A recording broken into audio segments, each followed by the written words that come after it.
Assalamualaikum warahmatullahi wabarakatuh. Selamat pagi, salam sejahtera buat kita semua.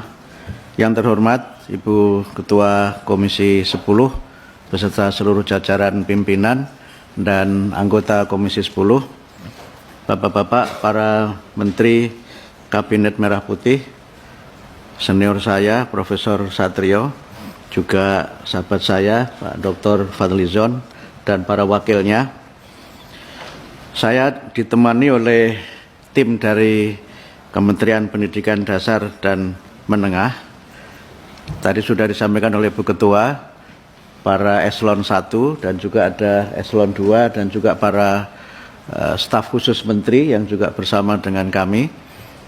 Kalau diizinkan saya perkenalkan staf khusus menteri yang bersama saya. Ada Pak Dr. Didik Suardi, saya kira Ibu sudah kenal. Kemudian sebelahnya Pak Dr. Mukhlas Rawi, di sebelahnya lagi Pak Arif Jamali MPD, dan yang berikutnya Bung Ma'ruf El Rumi. Saya ingin menyampaikan secara singkat saja beberapa hal yang menjadi program Kementerian Pendidikan Dasar dan Menengah, dan mungkin juga sudah banyak informasi-informasi yang beredar di masyarakat terkait dengan apa yang akan kami lakukan. Bahkan juga sudah banyak tuntutan dari masyarakat padahal kami belum lama bekerja. Ini menunjukkan betapa harapan masyarakat sangat tinggi terhadap Kementerian Pendidikan Dasar dan Menengah. Saya ingin memulai dari tagline besar kami adalah mencerdaskan dan memajukan bangsa. Ini kami ambil dari tujuan negara yang termaktub dalam pembukaan Undang-Undang Dasar 45 dan juga sering sekali dikutip oleh Bapak Presiden Prabowo, yaitu mencerdaskan kehidupan bangsa dan memajukan kesejahteraan umum. Visi besar kami di Kementerian Pendidikan Dasar dan Menengah adalah pendidikan bermutu untuk semua. Ini kami ambil dari Undang-Undang 20/2003 tentang hak warga negara. Nah, dalam kami melaksanakan program, ini harus pakai ini ya, mungkin malah lebih lama. Saya mungkin akan langsung saja membacakan karena mungkin juga sudah ada naskahnya di Bapak Ibu sekalian, supaya lebih cepat. Landasan kami dalam melaksanakan program ini adalah pembukaan Undang-Undang Dasar 45, kemudian Undang-Undang Dasar 45 pasal 31 ayat 1 tentang setiap warga negara berhak mendapatkan pendidikan, kemudian pasal 31 ayat 3 meningkatkan keimanan dan ketakwaan serta akhlak mulia dalam rangka mencerdaskan kehidupan bangsa, kemudian Undang-Undang 20/2003 tentang sistem pendidikan nasional, pasal 3 menyebutkan pendidikan nasional berfungsi untuk mengembangkan kemampuan dan membentuk watak serta peradaban bangsa yang bermartabat dalam rangka mencerdaskan kehidupan bangsa. Pasal 5 ayat 1 menyebutkan setiap warga negara mempunyai hak yang sama untuk memperoleh pendidikan yang bermutu. Kemudian Undang-Undang 14 tahun 2005 tentang guru dan dosen, di mana pasal 8 menyebutkan guru wajib memiliki kualifikasi akademik, kompetensi, sertifikat pendidik, sehat jasmani dan rohani, serta memiliki kemampuan untuk mewujudkan tujuan pendidikan nasional. Kemudian juga kami kaitkan pelayanan pendidikan untuk semua itu merujuk pada Undang-Undang Nomor 8 Tahun 2016 tentang penyandang disabilitas, Perpres 87 2017 tentang penguatan pendidikan karakter, dan Undang-Undang Nomor 59 Tahun 2024 tentang RPJPN 2025-2045 dan Astacita Kabinet Merah Putih, yang di dalamnya disebutkan memperkuat pembangunan sumber daya manusia, sains, teknologi, pendidikan, kesehatan, prestasi olahraga, kesetaraan gender, serta penguatan peran perempuan, pemuda, dan penyandang disabilitas. Dalam kaitan itu, kami akan melaksanakan program-program yang sesuai dengan visi besar, yaitu pendidikan bermutu untuk semua. Dalam kaitannya dengan pendidikan yang bermutu itu, kami berusaha untuk meningkatkan dan memenuhi sarana dan prasarana yang memadai. Kemudian pendidik dan tenaga kependidikan yang kompeten dan sejahtera, lingkungan sosial budaya yang mendukung, serta pembelajaran adaptif dan bermakna. Kemudian untuk pendidikan untuk semua, kami berusaha untuk memenuhi kesempatan pendidikan bagi seluruh warga negara dengan ketersediaan layanan pendidikan yang merata, kemudian pembiayaan pendidikan yang afirmatif, layanan pendidikan yang inklusif, serta pengembangan talenta unggul. Dalam kaitan ini, kita mencoba melihat bagaimana pendidikan bermutu kita kembangkan dan beberapa program prioritas kami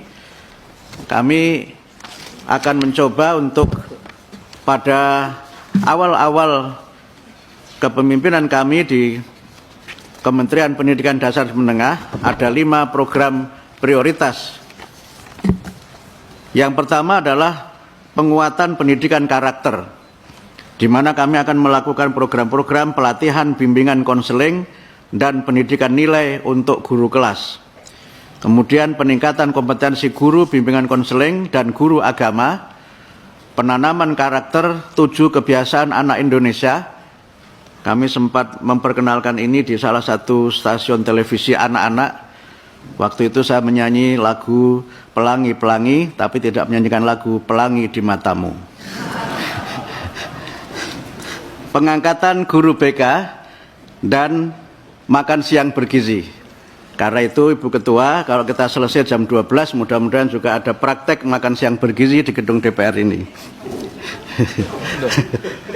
Mudah-mudahan pelaksananya. Kemudian yang kedua, wajib belajar 13 tahun dan pemerataan kesempatan pendidikan. Kami akan ada 2 program besar, yaitu afirmasi pendidikan yang diselenggarakan oleh masyarakat dalam bentuk rumah belajar, pendidikan anak usia dini, pendidikan jarak jauh, dan lain-lain. Kemudian kami juga mencoba memfasilitasi relawan mengajar. Yang ketiga, peningkatan kualifikasi, kompetensi, dan kesejahteraan guru yang meliputi peningkatan kualifikasi D4 atau D1, karena banyak guru yang belum memenuhi Undang-Undang Guru dan Dosen untuk kualifikasi minimal D4 atau S1, kemudian pelatihan kompetensi guru, dan peningkatan kesejahteraan melalui sertifikasi. Nah, poin C ini yang kami insya Allah nanti akan sampaikan itu pada peringatan Hari Guru Nasional pada beberapa minggu yang akan datang. Kemudian yang keempat adalah penguatan pendidikan unggul, literasi, numerasi, dan sains teknologi. Itu meliputi pendidikan matematika, sains, teknologi sejak usia dini. Kami sudah merancang, insya Allah pendidikan matematika itu akan dimulai dari sejak taman kanak-kanak. Dan saya sudah praktekkan bagaimana matematika untuk taman kanak-kanak dalam kunjungan kerja kami yang pertama di Palembang, di sebuah TK yang dikelola oleh Angkatan Udara. Dan kami pilih TK Angkatan Udara supaya pendidikan Indonesia terbang tinggi setinggi pesawat kita. Saya didampingi oleh Bu Ketua Komisi 10 pada waktu itu. Kemudian pendirian sekolah unggul dan pengembangan sekolah unggul. Kemudian yang ketiga, penguatan pendidikan vokasi, kejuruan, dan pelatihan. Yang kelima, pemenuhan dan perbaikan sarana dan prasarana pendidikan. Ini sangat banyak sehingga tidak perlu kami sebutkan. Kemudian yang keenam adalah pembangunan bahasa dan sastra yang meliputi pemartabatan bahasa negara, pelindungan bahasa daerah, penginternasionalan bahasa Indonesia, dan peningkatan literasi. Sekedar informasi bahwa beberapa minggu yang lalu dalam peringatan bahasa 28 Oktober kami menyampaikan program besar yaitu kedaulatan bahasa Indonesia, bangga, kemudian kita mahir dan maju dengan bahasa Indonesia, dan kami memberikan penghargaan untuk pejabat publik yang menggunakan bahasa Indonesia yang baik dan benar dan alhamdulillah menurut Dewan Juri pemenangnya adalah Ibu Ketua Komisi 10, Ibu Dr. Hetifah. Saya tidak ikut menjadi Dewan Juri karena waktu ada penjurian saya belum jadi menteri. Nah, strategi yang kami coba lakukan adalah bagaimana kita mencoba mengembangkan dan mencapai program serta tujuan itu dengan prinsip partisipasi semesta.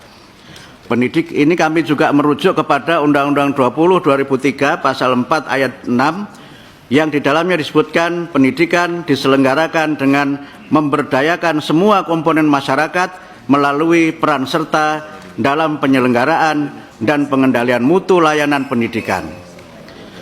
Dalam pelaksanaan partisipasi semesta itu ada 3 pilar penting, yaitu kebaruan yang meliputi upaya-upaya kita mewadahi gagasan kreatif, mempromosikan praktek baik, dan mengutamakan relevansi.